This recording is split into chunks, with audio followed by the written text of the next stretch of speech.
Donc bonjour à toutes et tous. Merci de participer à ce webinaire, cet atelier en ligne organisé par la Fédération allemande des agences de l'énergie et la Fédération française des agences de l'énergie, donc EAD et Flamme, avec la participation de deux agences locales de l'énergie, l'agence berlinoise de l'énergie et l'agence du pays de Saint-Brieuc. Donc, ça va être un atelier qui va être bilingue. Vous allez avoir une présentation en français et des présentations en anglais.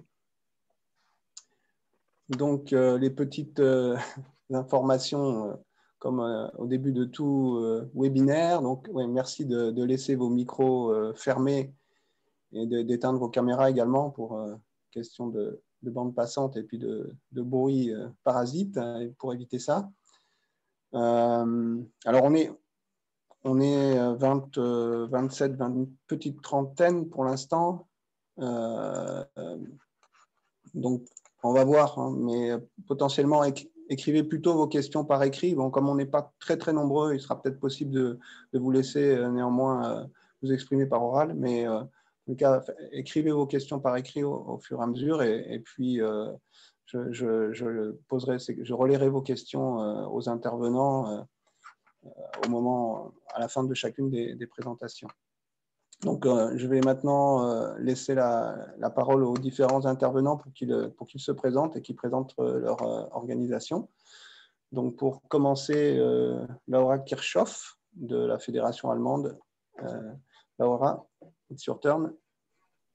Thank you. Hello, everybody. My name is Laura Kirchhoff. I work for the Federal Association of Energy and Climate Agencies in Germany.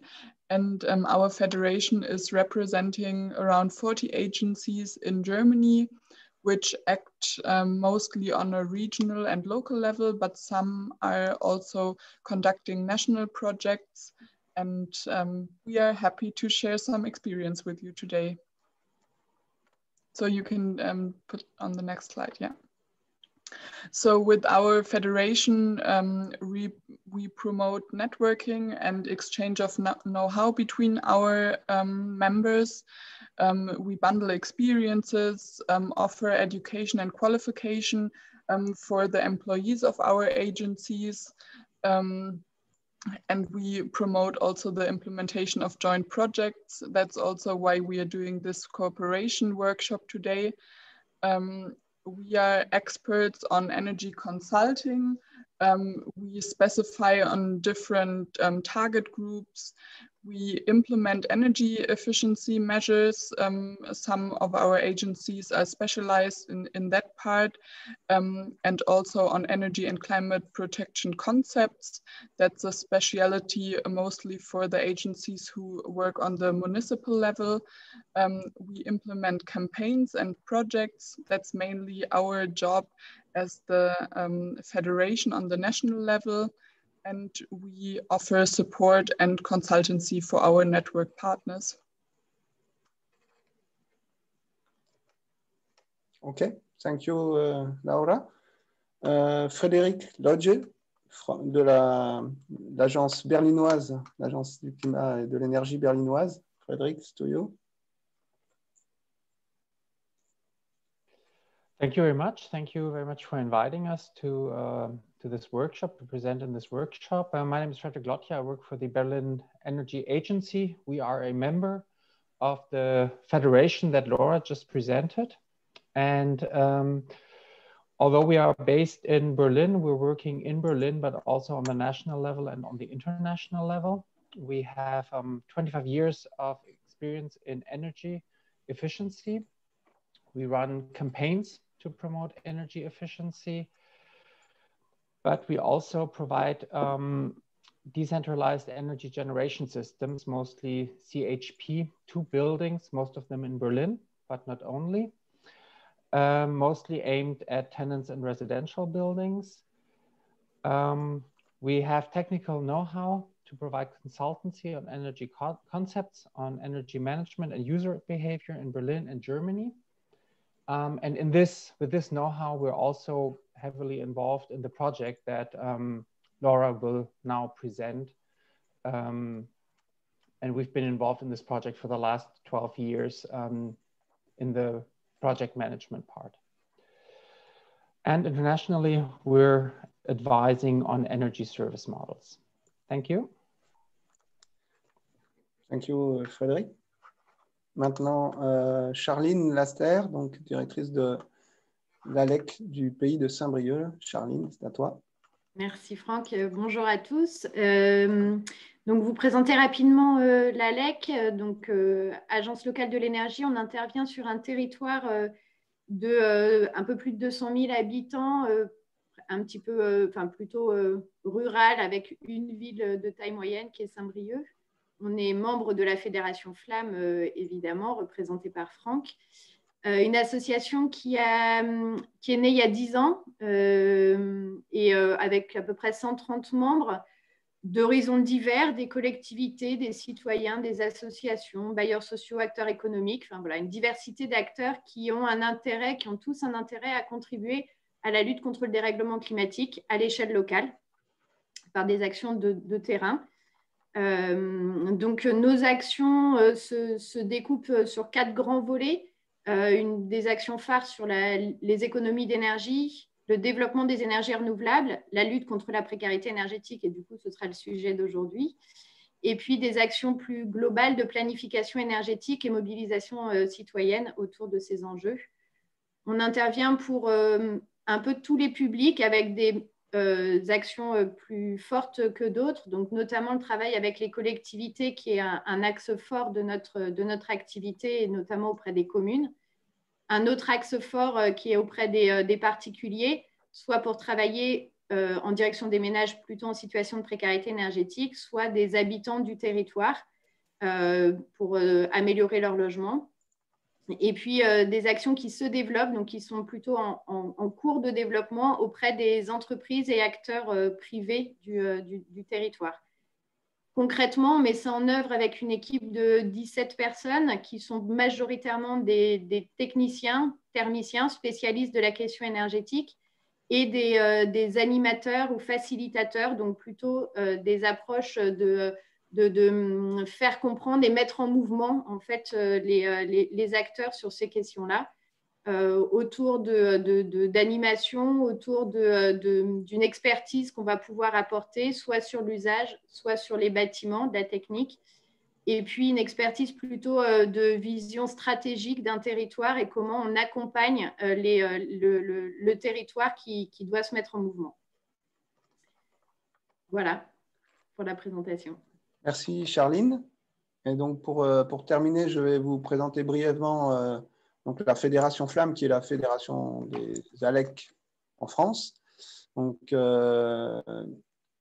les missions principales de la fédération, donc voilà, c'est d'être un centre de ressources effectivement pour l'ensemble des acteurs. Hein. La fédération met à disposition les bonnes pratiques qui sont pratiquées au sein des ALEC. Elles sont disponibles pour être reprises et de façon à amplifier la transition énergétique partout où c'est possible. Bien sûr, une mission de la fédération très importante, c'est d'animer les échanges au sein de la fédération pour justement partager aussi en interne ces bonnes pratiques et mettre en œuvre des actions, des projets en commun.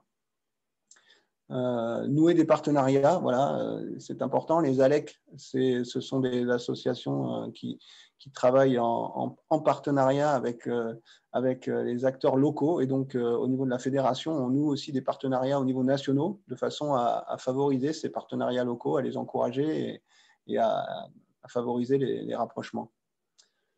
Enfin, bien sûr, Flamme porte la voix des ALEC au niveau national auprès des institutions, hein, auprès du gouvernement, du Parlement et d'autres institutions. Et enfin, un rôle important de la fédération, c'est d'aider bien sûr les territoires à créer des ALEC, puisque aujourd'hui, il n'y a qu'une quarantaine d'ALEC en France, comme en Allemagne d'ailleurs. Et donc, il y a encore de quoi faire. Donc aujourd'hui, les 39 ALEC travaillent sur un territoire qui représente à peu près un tiers de la population française. Et donc, elle représente à peu près 500 salariés, spécialistes, experts des questions énergie et climat, qui travaillent donc pour les collectivités locales, avec les collectivités locales, sur leur politique énergie-climat. Et donc, les ALEC mettent en œuvre un certain nombre de dispositifs que l'on rencontre sur de nombreux territoires, comme les espaces info-énergie ou espaces conseil faire, comme on dit aujourd'hui, plateforme territoriale de rénovation énergétique ou le conseil en énergie partagée, qui sont des dispositifs qu'on retrouve sur de nombreux territoires et donc qui sont mis en œuvre aussi par les ALEC. Voilà. Écoutez, après ce bref tour de table et de présentation des personnes et des structures, on va passer au vif du sujet. Et donc, vous allez avoir donc 2 présentations. Une présentation sur une expérience et donc un projet qui est en Allemagne, donc qui va être présenté par Laura et Frédéric. Et ensuite, donc, vous aurez une expérience en Bretagne qui vous sera présentée donc, par Charline. Avant de faire une petite conclusion, on notera un peu les différences et les similarités que l'on peut voir entre ces différents programmes. On va donc commencer par l'expérience allemande. Laura, Frédéric, floor is yours. I will let you share your screen.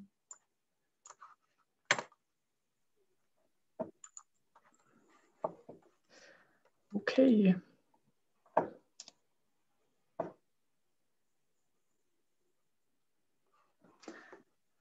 Yeah, so it seems to work. Perfect. So I will give you a brief introduction into the project Energy Saving Check. It's a climate protection project for households with low income. And this project is a cooperation project between the German Caritas Association and our Federal Association of Energy and Climate Protection Agencies in Germany. It's funded by the National Environmental Ministry since 2008, and always for 3 years the funding period is going, and this current project is running until 2022. So why did we come up with the Energy Saving Check project? There is a huge number of power cuts that is conducted in Germany every year. In 2018, there were 300,000 power cuts, and this number even went down a couple of years before. It was even higher, and approximately 50% of the households that are affected receive social benefits. And one main reason is that the electricity costs in Germany are rising all the time. Since 2006, the electricity costs increased of around 51%. So today, 1 kilowatt hour of electricity costs around 31 cents. So this is a huge burden for households with low income. And we came up with this idea together with the Caritas. And the Energy Saving Check is basically a project where low-income households receive energy saving advice, but not with like regular energy consultants, but with former long-term unemployed people who get trained to be energy consultants. And now I will tell you step by step how this project is actually going on. So first of all, we get in touch with the households. They participate voluntarily, and they, for example, get to know about the project via word of mouth recommendation, or they see information stands in the city. They sometimes also get informed by the job centers or by social assistance offices. So they just contact one of our offices, which are found basically all over Germany, and they make an appointment for a first visit. And for this first visit, 2 energy saving assistants come to the household and collect data on the energy usage of the household. They, for example, measure the energy use of appliances such as the refrigerator, and also measure the flow rates of the water in the shower and from the taps. They ask the households about their user behavior and also check on the energy bills if they are available. After this first visit, the data is being processed. So the energy saving assistants, they enter all the data collected from the household into our project database. And then they can immediately choose fitting energy and water saving equipment from a wide range of our articles. There are LED light bulbs, water saving shower heads, switchable plug connectors. So there are really many different articles that we just hand over to the household. And another important step in this processing of the data is that the energy saving assistants also print out an individual saving report for the household. Within this second visit of the household, the energy saving equipment is installed and the old equipment is properly disposed. So the energy saving assistants, for example, deinstall the old shower head and install the water saving shower head. And also they explain exactly the household report and the devices that they handed over to the household. So the household knows exactly how to basically change the behavior to have the maximum energy saving.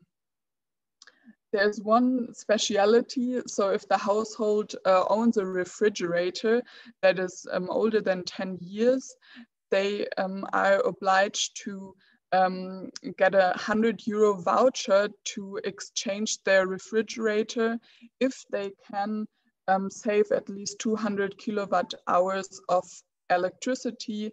So that's like one special and additional benefit that the household can get.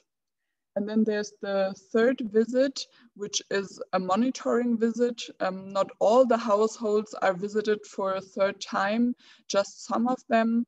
And it's a visit that takes place approximately 1 year after the household got consulted.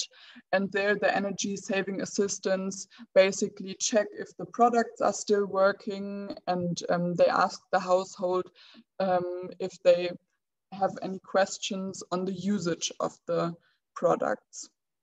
So that's basically how this whole consultation process is working. So now to give you just an overview where this consultation can take place. It's basically all over Germany. So every green dot is one of our offices. In total, we have 150 offices where the energy saving assistants work and are able to consult the low-income households. And I also prepared some numbers on the project for you. So in total, this project is running for 12 years now. We have approximately 1,000 energy saving assistants who work for us. We did over 370,000 consultation in the households, and the average saving for households is around 276 euros per year. And we saved until now 620,000 tons of CO2. One important question we also discussed in the preparation of this workshop was the question, who are our important partners? How do we manage to build up this project nationally and on this big scale? So we cooperate with municipalities, with cities and rural districts. They often support us on the project sites, on the offices. Then the job centers for the unemployed people, they are a very important cooperation partner because they provide basically the funding or the financing of the human resources. So the long-term unemployed people who are employed in our project, they get financed by the job centers. And then we have the welfare organizations, which is mainly Caritas, but there are also some other organizations who run the office sites in the different cities.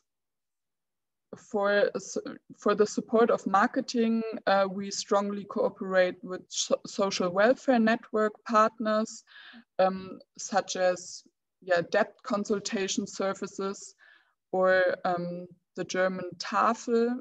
I don't know what it is called in English, but basically the location where people can get food for free if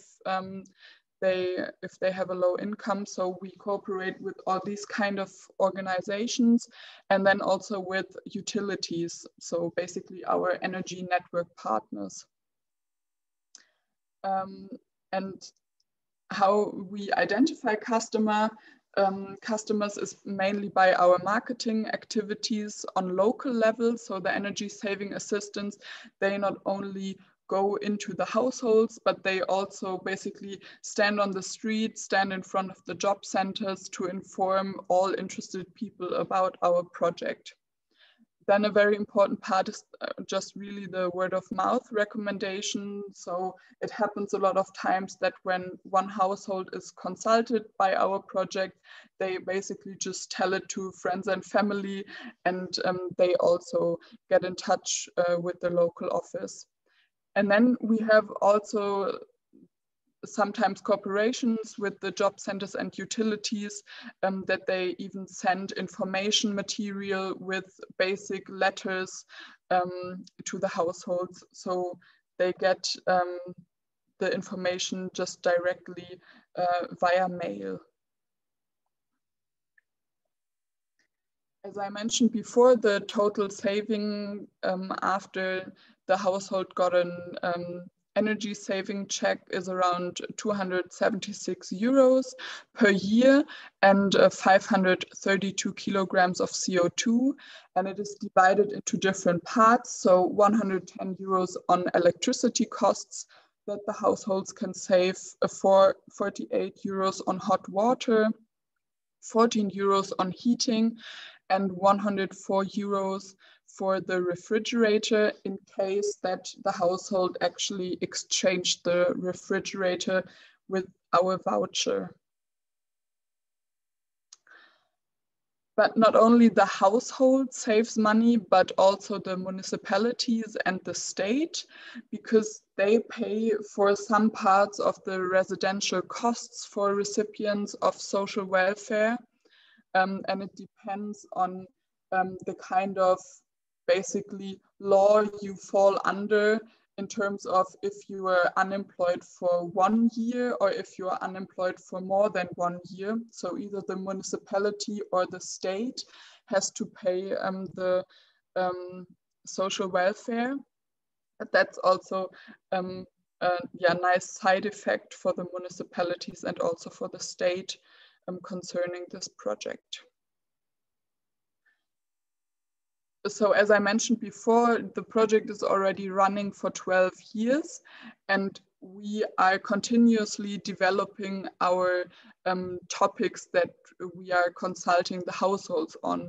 And in this current project, we have a new topic called climate protection in everyday life. And we now also consult households on waste prevention, on tap water as drinking water, because the tap water in Germany has a very, very good quality. Then also on waste separation and recycling and nutrition. And we started the consultation on these topics in the summer, and until now we consulted around 1,000 households. So we have 4,000 to go until the end of this year. But so far it is running really good. We also wanted to share some experiences in terms of COVID-19. Of course, our project was also strongly affected by the different lockdowns. So from March to May, most offices were closed. The households didn't want to see visitors they didn't know. The check numbers, of course, went down, and most of the energy saving assistants were sent into short-time work. And from June to December, we established new concepts. The first step was an online consultation we established, and it got tested on some model sites. And in addition, we also offered phone consultation and office hours, and they also got tested on some of the model sites. And since December, these new formats are being implemented, and some of our offices are already strongly implementing these new modes of consultation, and some are still struggling. But it is definitely a good, we are in a good position right now that we worked on these different concepts, so the offices can still run right now. So coming to my last slide, what are the chances and what are the difficulties concerning the energy saving check project? One of our main chances is that we really combine climate action and social justice. So it's also on a political level, it's quite an interesting project. We are a very agile and learning organization, as we are cooperating with Caritas and in very many different locations in Germany. We always have to be flexible. We now have these online and phone consultation complementing our direct consultation. We continuously develop our consultation offers, can be reached basically everywhere in Germany, have a strict quality control also due to our project database. And on the side of the difficulties, one of the main difficulties is that we are a 100% funded project, always running for 3 years. We are very decentralized, which is basically a chance and a difficulty at the same time. So we can react very flexible, but then sometimes it's also difficult to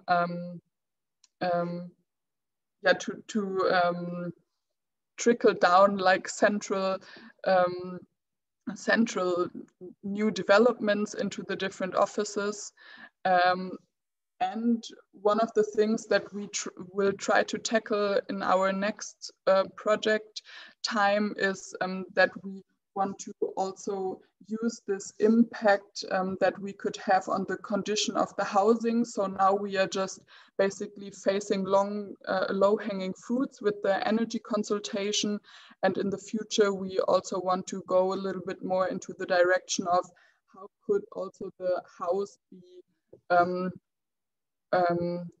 further developed so that the energy saving is just a bit more, goes a bit more up. And then one also of the big difficulties is the on-site financing. So as I mentioned, some of the municipalities and regions are co-financing the offices, but that is also getting difficult sometimes because the municipalities can't finance these offices for 12 years. So we also have to organize co-financing, and that just gets a bit difficult from time to time. That was my presentation on the energy saving check. Are there any questions? Yes, thank you, Laura. There are a few questions. One is about the figure you mentioned about the economy, financial economy that the people are doing. How do you estimate that? Are you following the consumptions and of the households? Energy consumption? Do you have a database that is following all these people? So you mean how we identify if the people are having a low income? No. I was about the estimated savings that you mentioned. Yeah. Maybe Frederick, you want to answer this question? Yeah, I can try to answer this question. I hope I'm going to keep it simple. When our energy savings assistants go into the households, they establish how long certain electricity consumers are in function. So to use an example, how long will the light be turned on? And thus we know when we replace this, let's say the traditional light bulb with an LED, we will know how much energy is saved and how much energy is consumed by this former light bulb and now LED within 1 year. And we do this for basically all the energy saving devices that we install in a household. And on this basis, in our database, we can calculate how much the household will save within 1 year. When we do our third household visit, or let's say, when we first do our first visit, we will, if we get it, take the electricity bill and see how much the household has consumed within 1 year. And when we do the third visit, which will take place about 1.5 years in most cases after the first visit, we will then again take the latest electricity bill and see how it has changed. And what keeps amazing me is actually this works out. So let's say the prognosis that we've made of how much this household will save is actually proved by the change in electricity bill by the household. So that's how we come up with these figures. I hope that was more or less clear. Otherwise, you might just give me another question. Thank you. I think there is a question I think you answered already, but the question was, do this program finance also work in the house, like replacement of heaters or windows or insulation? Yeah, no, we don't do that. We don't do that so far, but we always have to come up with new ideas to get an additional funding period. So maybe in the next funding period, we come up with that kind of idea. We keep that in mind. Okay. If I can just add one sentence, the problem here is that normally the households will not own the house, but it will be the landlord.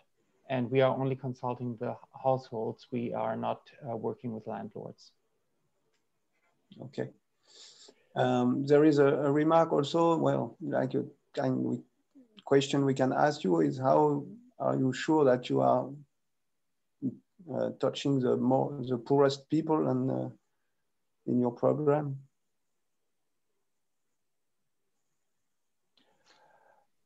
The households, they have to prove that they are actually receiving social benefits, and it is the social benefits aimed at the poorest. So it's called social assistance. It's basically for those people who have no income or only a very low income, and similar benefits. I'm not going to go through the whole list, but it's aimed at the poorest in society. Okay, thank you.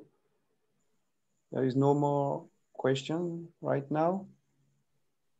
Anybody wants to ask a question? We are not so many people, so if you want to speak, you can do it now.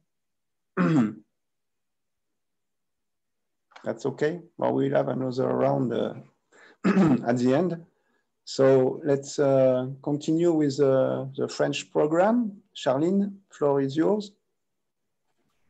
Oui, du coup, je partage mon écran.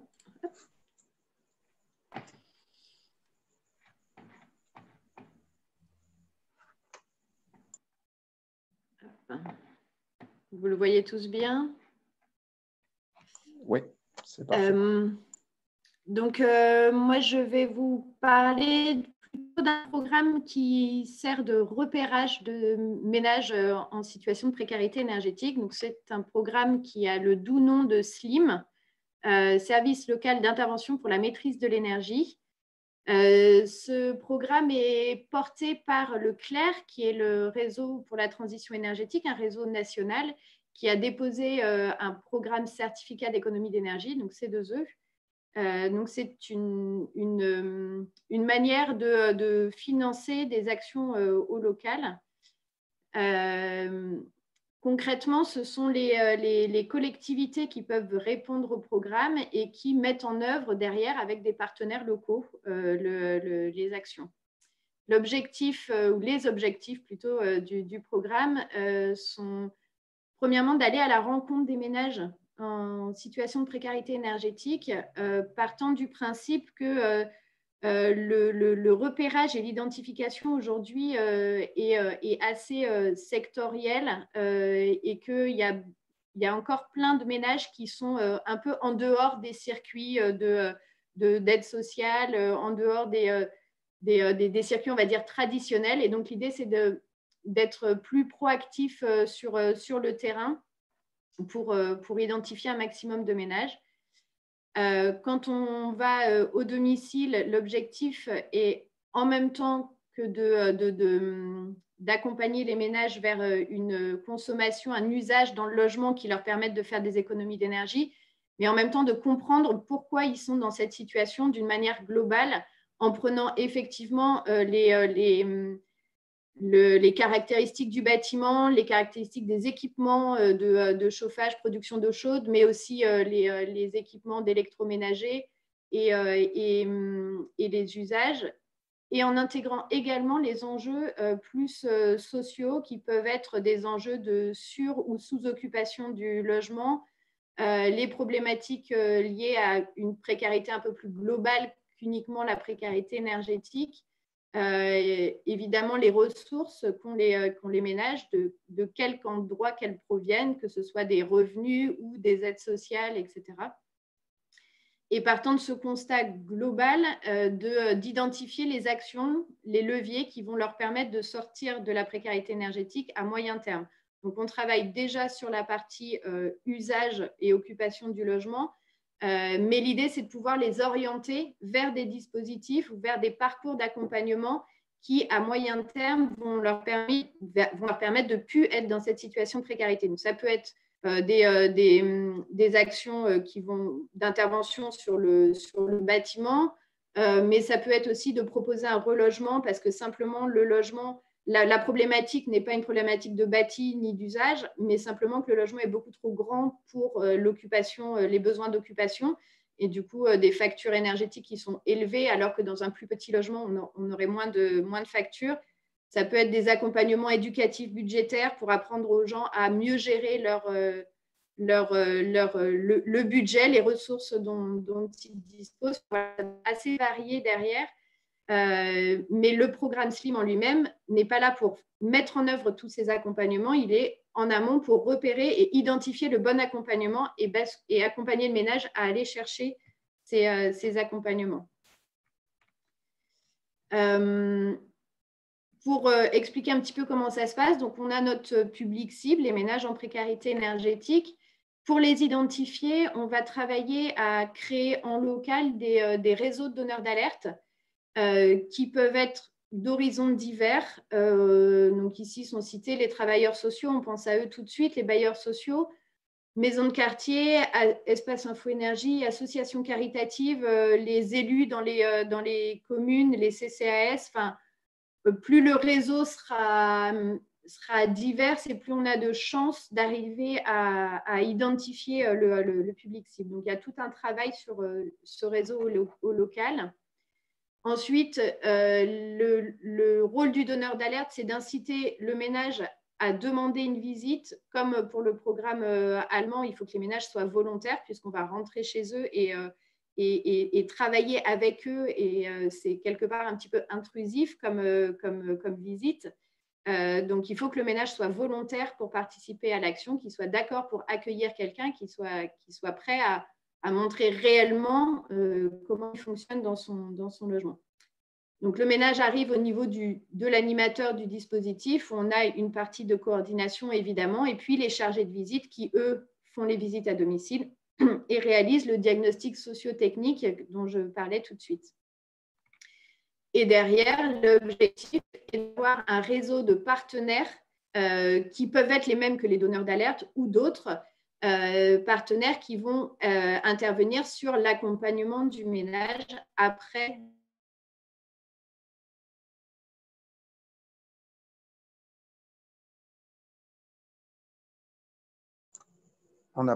Charline, on t'a perdu, on ne t'entend plus.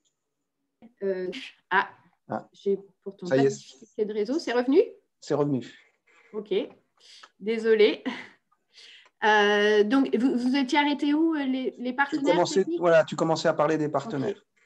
Donc, dans les partenaires techniques, après, on a tout le volet qui va relever de l'amélioration des bâtiments ou des équipements. Donc, ça va être les opérateurs ANA ou les espaces info-énergie ou autres. Ça peut être aussi des orientations vers des actions sociales. Donc là, on va se réorienter vers les services hygiène, les actions, les CCAS, travailleurs sociaux, quelle que soit la structure employeuse. Je vais y revenir, mais on a en tout cas en Bretagne plusieurs SLIM qui sont appuyés aussi sur des aides aux petits travaux. Je le redétaille après. Et puis, il y a tout le volet qui va être relevé plutôt de la médiation locataire-propriétaire, les droits des consommateurs, des usagers des bâtiments. Et donc là, on va aller mobiliser plutôt le réseau des ADIL, les médiateurs de l'énergie, les associations de consommateurs. Donc, il y a des réseaux nationaux, mais c'est important de travailler ces réseaux en local pour essayer de trouver un maximum de réponses aux ménages qu'on peut rencontrer.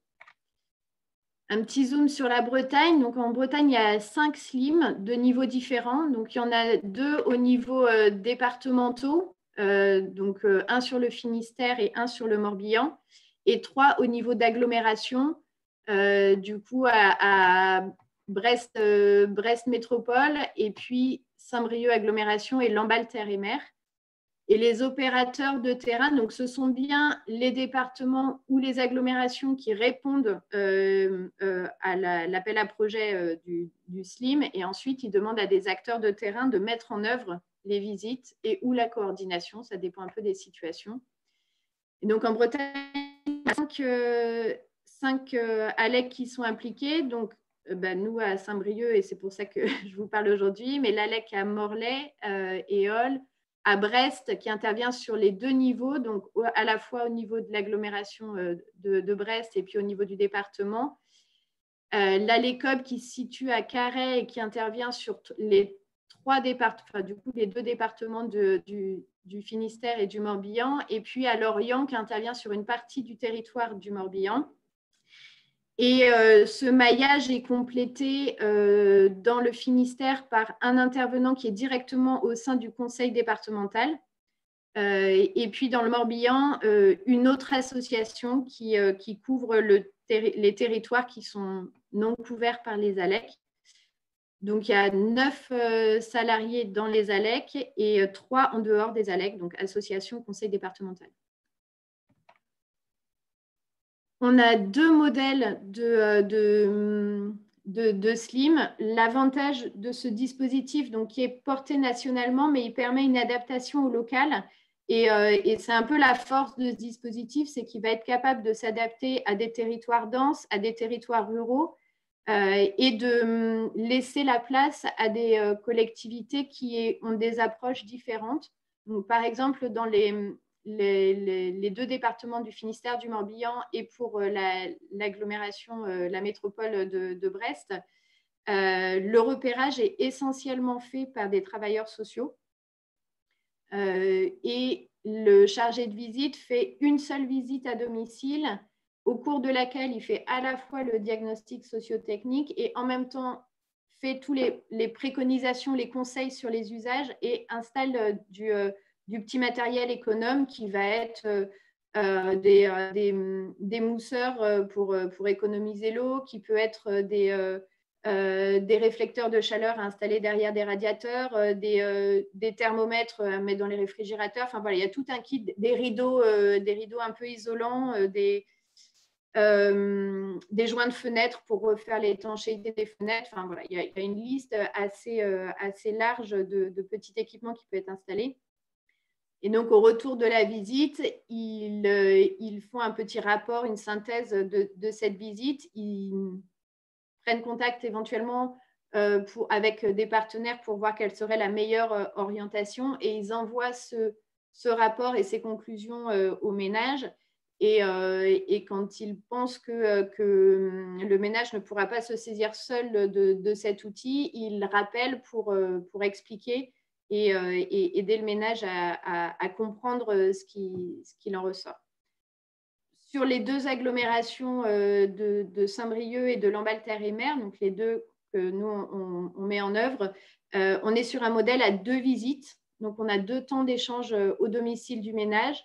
Une première visite qui permet de réaliser le diagnostic et commencer à proposer des gestes et des améliorations. Et puis, une deuxième visite qui nous sert à faire la restitution des conclusions, aider le ménage à se saisir des accompagnements qu'on peut proposer. Et c'est lors de cette deuxième visite qu'on installe tous les petits matériels économes qu'on a repérés dans un premier temps. Entre les 2 visites, dans l'idéal, on a constitué un comité de suivi multi-acteurs. Donc, on retrouve dans ce comité par exemple, les opérateurs ANA, donc spécialistes plutôt sur la rénovation du bâtiment, mais on retrouve aussi des travailleurs sociaux, parfois ça dépend un petit peu des modèles, mais on peut avoir les ADIL aussi ou des associations de consommateurs. Et en fait, on présente les situations lors de ce comité. C'est collectivement qu'on imagine le meilleur accompagnement pour le ménage.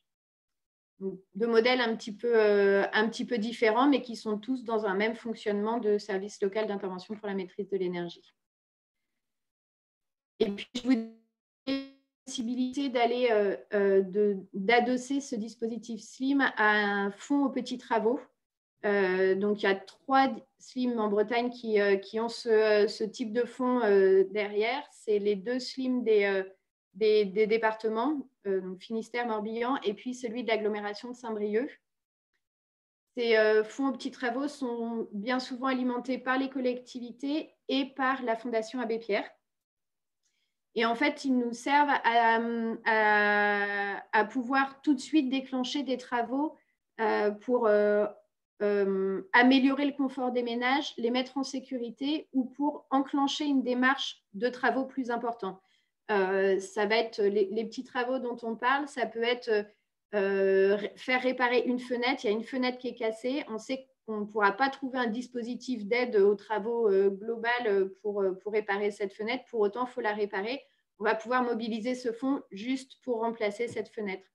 On va pouvoir le mobiliser aussi pour faire l'entretien d'une chaudière. Bien souvent, quand les ménages ont des difficultés à payer leur facture d'énergie, ils font des économies un petit peu sur tout et l'entretien des équipements passe en dernière position. Sauf qu'une chaudière qui est placée dans l'espace de vie et qui n'est pas entretenue, il y a des risques pour la santé. Et donc, on va les aider simplement à financer en fait, cette mise en sécurité finalement de l'installation.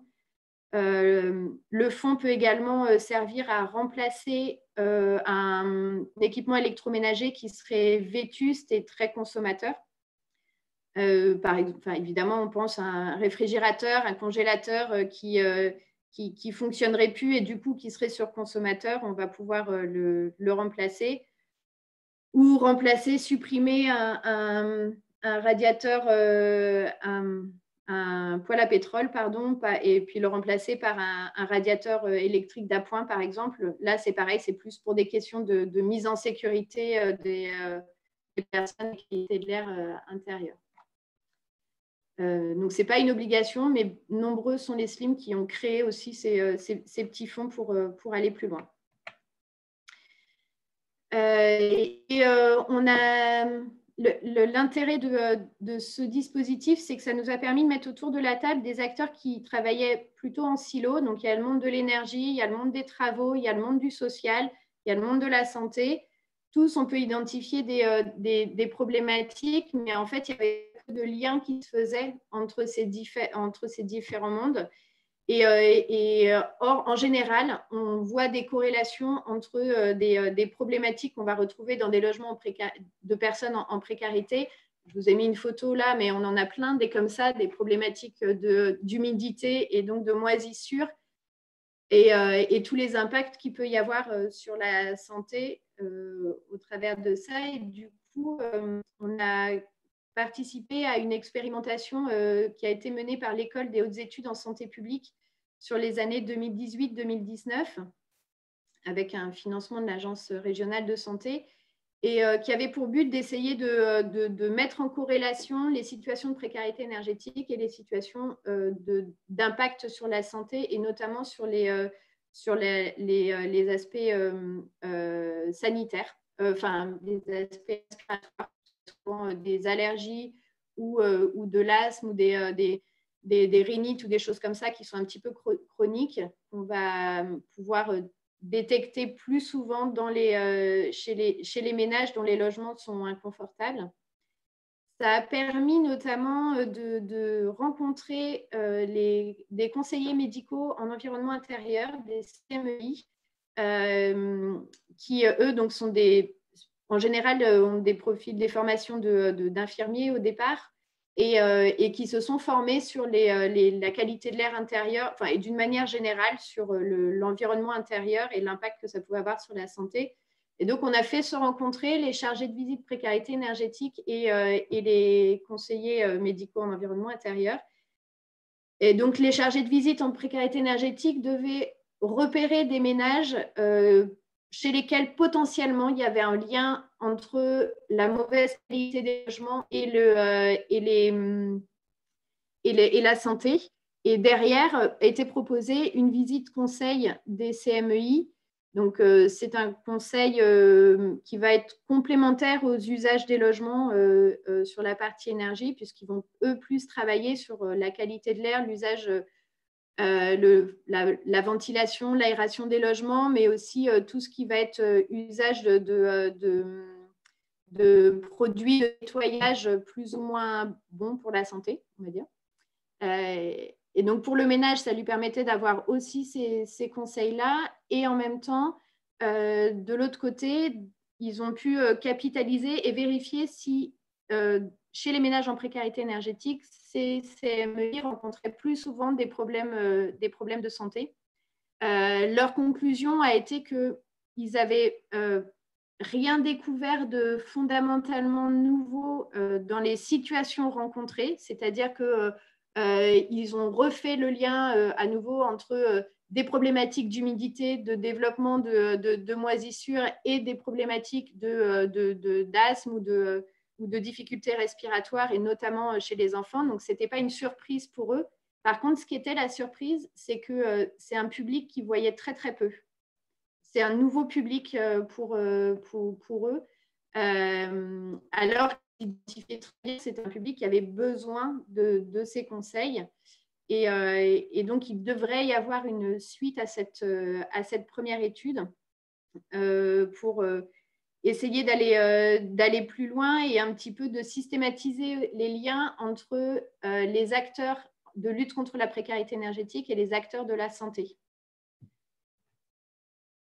Voilà, petite expérience relativement récente, mais où on sent qu'il y a vraiment un intérêt à continuer à travailler sur cette thématique. Les atouts des SLIM, pour résumer un petit peu ce que j'ai dit, c'est vraiment le côté d'être présent sur le terrain et d'aller au-devant des ménages qui sont parfois éloignés des parcours classiques de demande d'aide sociale, etc. Pour une bonne partie des ménages qu'on rencontre, en tout cas sur notre territoire, ce ne sont pas des ménages qui sont suivis par des travailleurs sociaux. Ils n'ont pas de lien, ils n'ont pas d'aide sociale particulière, alors même qu'ils auraient le droit d'en avoir. Et donc, il y a aussi de repérer ces ménages sous l'angle de la précarité énergétique, mais ça ouvre des possibilités d'accompagnement social derrière. Tu accélères un petit peu pour terminer. Presque fini. Je vais aller vite. L'intérêt du SLIM, c'est justement cette multicompétence et cette approche systémique de la problématique et pas se dire qu'on résoudra tous les problèmes de précarité énergétique uniquement avec l'entrée travaux de rénovation. Ce n'est pas seulement une problématique de bâtiment bien souvent. Et pour nous, en tant que professionnels, ça nous a permis de découvrir des compétences autres dans d'autres secteurs, et notamment le secteur du social, et d'améliorer globalement notre fonctionnement et de prendre en compte les problématiques de confort et santé beaucoup plus à bras-le-corps, y compris dans d'autres actions qu'on peut mener en termes de rénovation énergétique des bâtiments, etc. Et puis, du coup, ma dernière petite slide sur les difficultés qui nous restent. Malgré le fait que c'est un dispositif qui nous permet d'aller au-devant de ménages, on sait qu'on a encore un potentiel très grand de personnes qu'on n'a pas repérées, qui sont en dehors de tous nos scopes, notre réseau.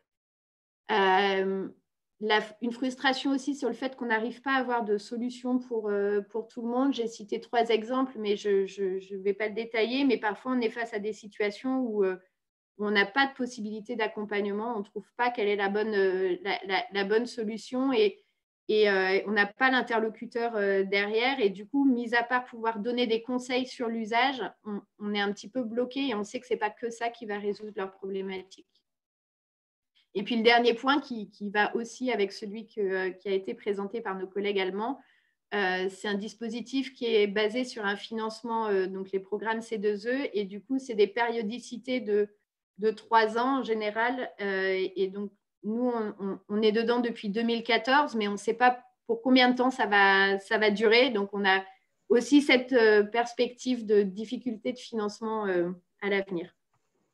Voilà, désolée si j'ai été un petit peu… Non, c'est pas grave. Merci Charline, mais il y a un certain nombre de questions, donc je vais te les transmettre. Il y a une question sur l'adhésion des ménages. Est-ce que ça dure sur le long terme? Est-ce qu'il y a une évaluation après la deuxième visite pour mesurer l'appropriation et les bénéfices, par exemple?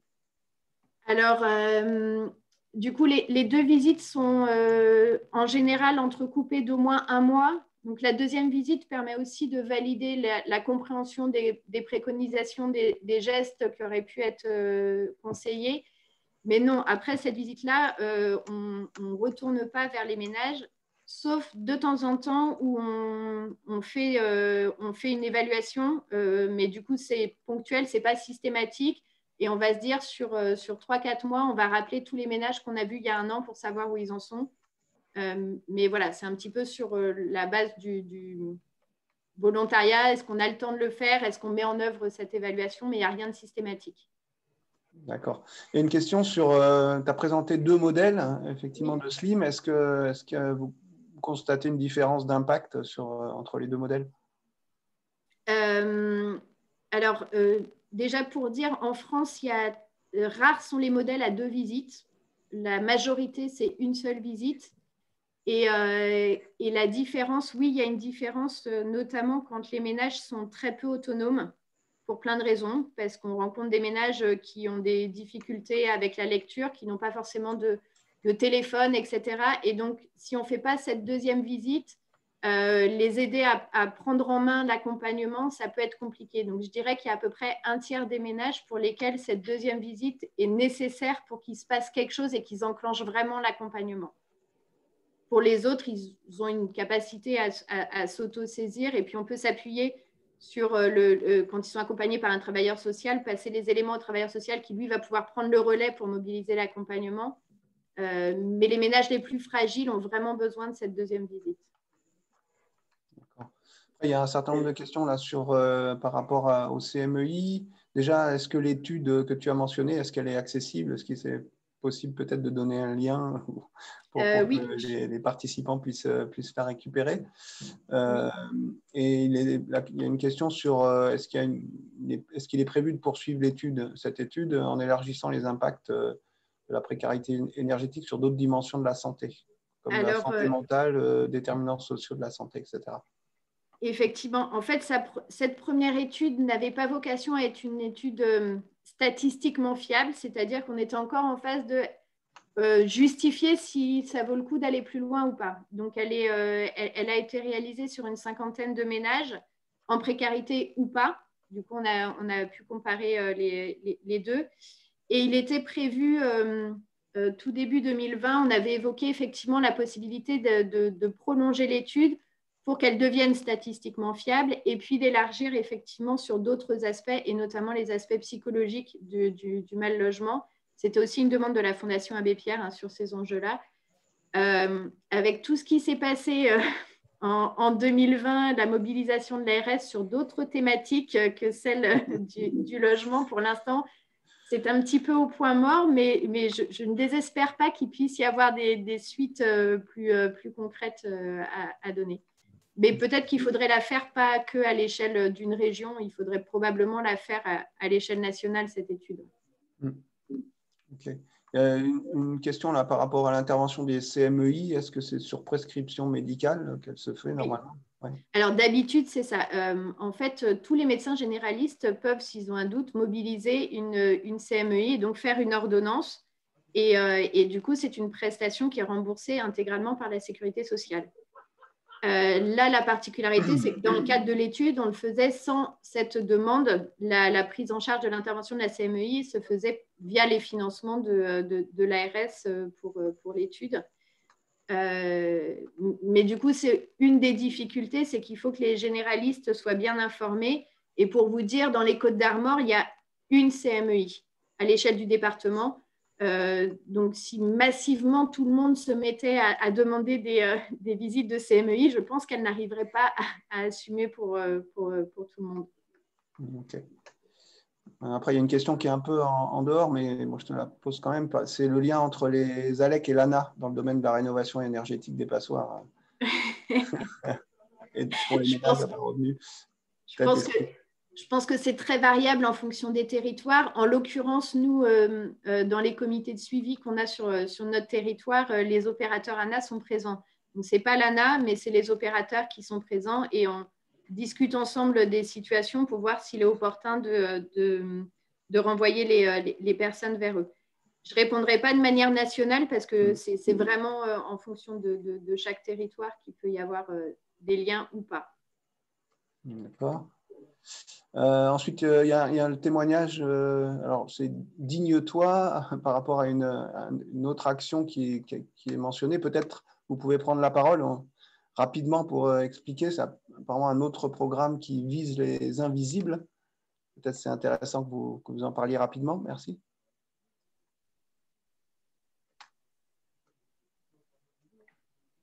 La personne qui a mis ce… Bon voilà, sinon, en tous les cas, vous pouvez tous lire dans le chat. Donc, c'est une action qui associe le réseau Éco-Habitat et des bénévoles du Secours catholique, voilà, qui vise les invisibles. Bon, c'est pas grave, vous pouvez lire les informations sur ce programme dans le chat. Et enfin, il y a une question par rapport au partenariat échange entre les réseaux d'agences au niveau européen. Effectivement, en tous les cas, au niveau de la Fédération Flamme, c'était nos premiers échanges avec des agences, en tous les cas au niveau des fédérations, on va dire. Donc, j'espère que ce n'est pas, la dernière chose qu'on fera ensemble, mais effectivement, on a eu l'occasion d'échanger et puis de monter du coup ensemble cet atelier. Juste peut-être dire que le SLIM est parti au départ d'une expérimentation qui a été menée dans le cadre d'un projet européen. Je ne sais plus exactement les territoires qui étaient impliqués, mais donc l'idée de départ est bien partie d'un projet européen et d'une situation sur la précarité énergétique identifiée à l'échelle européenne.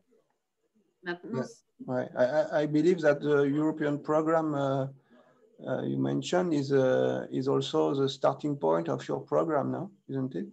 In Germany. Maybe Frederick can answer that better than me, but we definitely participated in 2 European projects, EC-Link and Achieve. But the starting point was not, let's say, triggered by a European project. Okay. Maybe it's. But there was also another question, which was like directly put to me. If there's a project in Germany supporting low-income house owners on renovation financing. Frederick, do you know a project like that?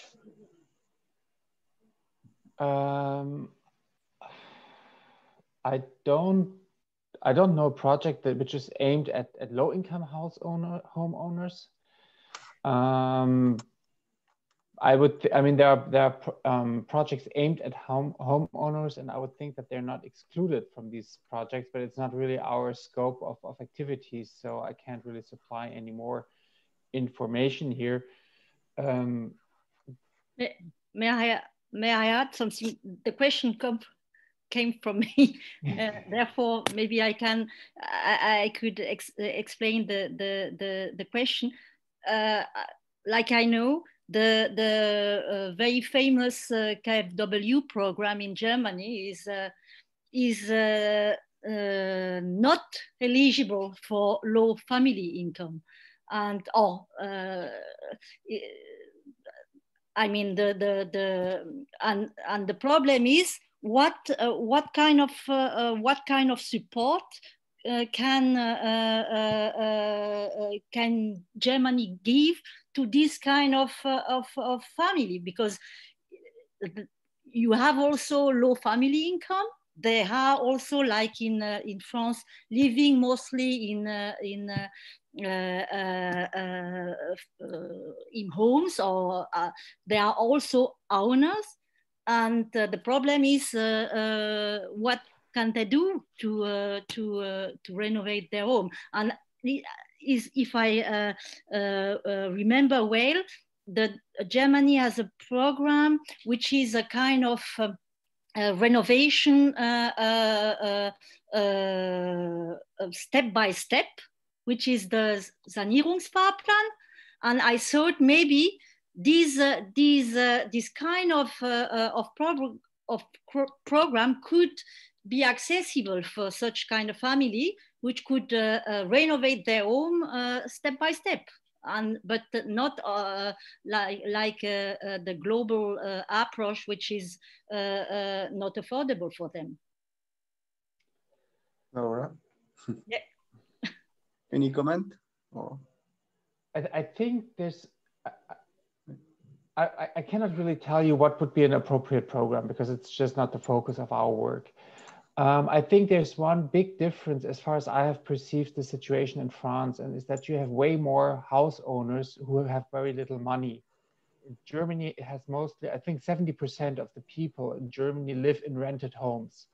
So, and I was quite, I mean, I really found it interesting what we learned from the French presentation of how much you're actually touching things that we cannot touch in the households, because it belongs to the landlord. We just can't go there, and it seems that you can go there. So I assume that you're working with much more homeowners than we do. So there's definitely a target group that you're mentioning. So families who have low income and who do not, and who own a home. But I think it's a very small target group in Germany, because most people live in rented homes.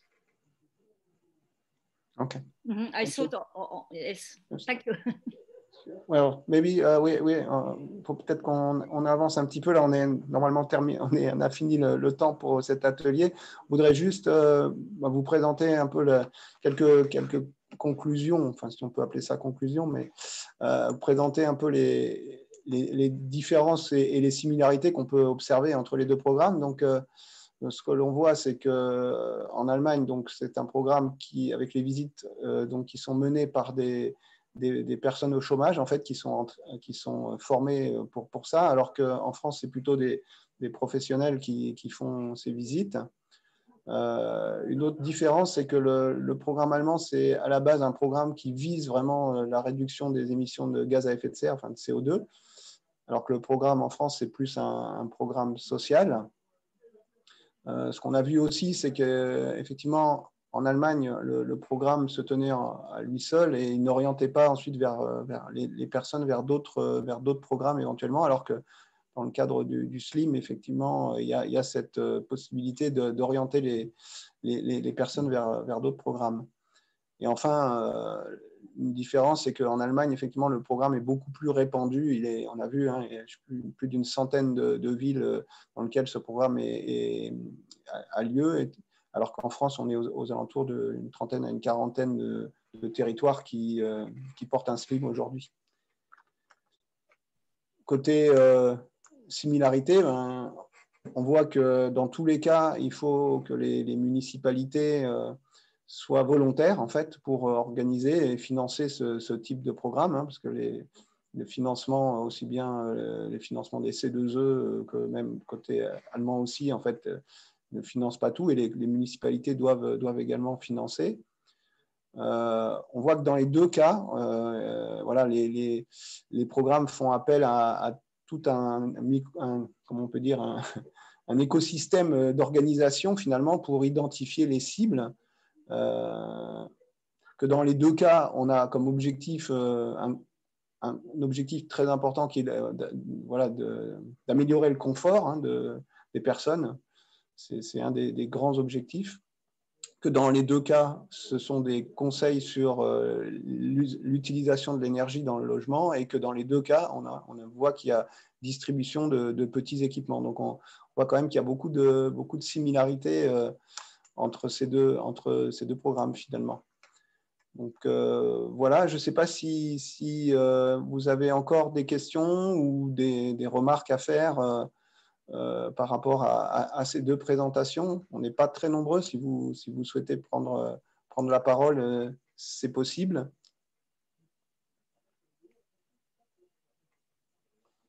On a atteint la limite, le temps qui était prévu pour cet atelier. Donc, on peut garder quelques minutes de plus si vous le souhaitez. Mais sinon, on va arrêter là. Y a-t-il des questions, des commentaires, Non. Bah, écoutez, merci d'avoir participé. Oui, pardon. Juste peut-être dire que tous les documents seront accessibles. Oui, effectivement. Sur le site des assises, en fait, les présentations seront disponibles sur le site des assises et l'enregistrement de l'atelier, je ne sais pas s'il sera disponible sur le site des assises, mais en tout cas, je le mettrai à disposition sur la chaîne YouTube de Flamme, de la Fédération.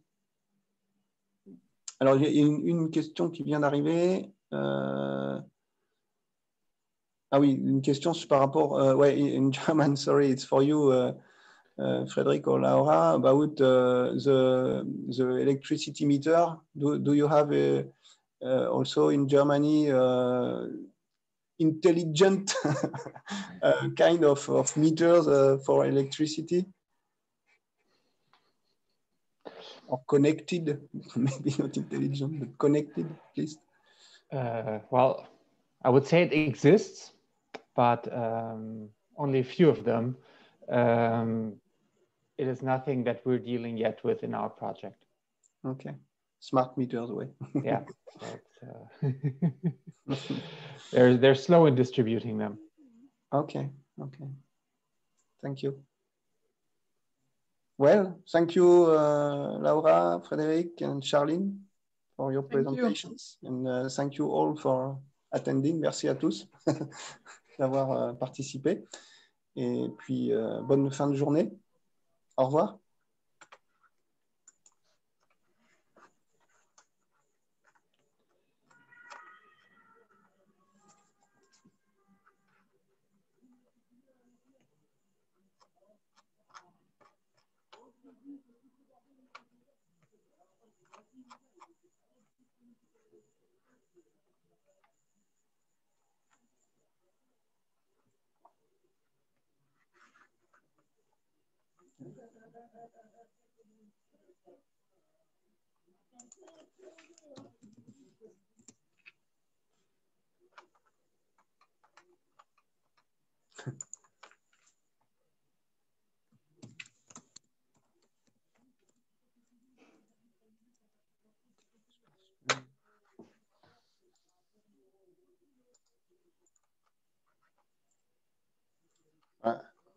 I suggest we wait, or we disconnect and we reconnect to debrief if you want. Okay, I close and I close the meeting so we can debrief quietly.